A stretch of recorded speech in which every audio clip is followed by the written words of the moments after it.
And it's a documentary called Pandas, and so you narrate this, but you didn't get to meet any, you just narrated it? Well, it was, you know, these IMAX documentaries, which I was already a huge fan of IMAX. They're so immersive, and I take my kids to see them.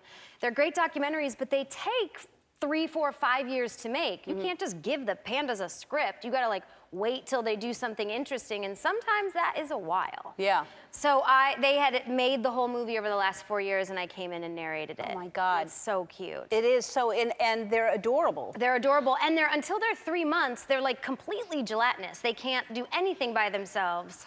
But they're so interesting because they're super chill. They're just like, they're not like grizzly bears. They're just like super chill, and what they want to do is just cuddle and hug and roll around. And really, humans are more of a endangerment to the pandas than their natural predators. They don't really have many natural predators.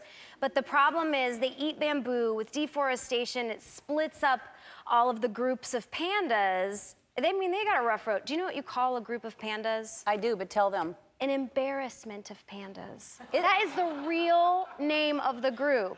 You know, like a gaggle of geese. There's an embarrassment of pandas? There's a conspiracy of meerkats, I think. Oh my God. Yeah, I think. Who's doing this? Yeah, I don't know who makes these names up.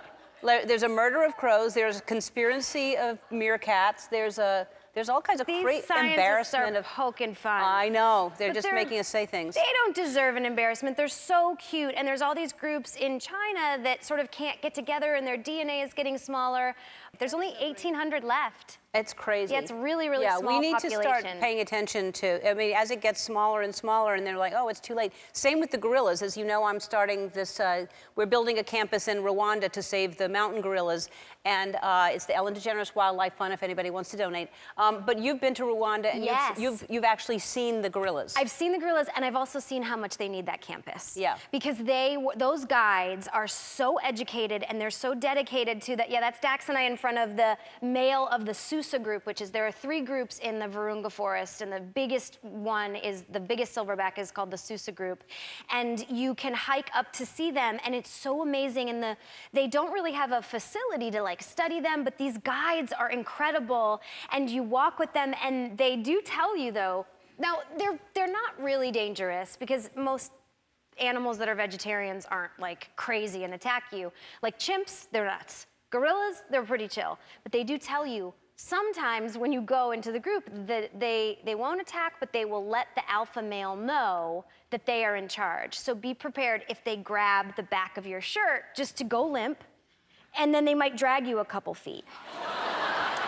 And so Dax was like, they're definitely gonna drag me because I'm the alpha male. But we went with this friend who's a Green Beret, and the whole time they were arguing about who was gonna get drugged, because who was more manly. And Dax was like, they don't know you're training, man. They don't know you're a Green Beret. I'm taller than you.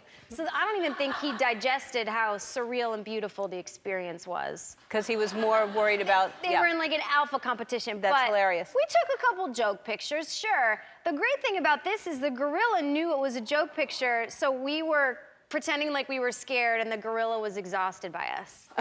You can see him in the back. That's amazing, and how close you are. But it's incredible, and yeah. I love that you're doing that because they are so incredibly endangered, and they need that campus more than anything. Yeah, I can't wait. I That's can't wait. Awesome.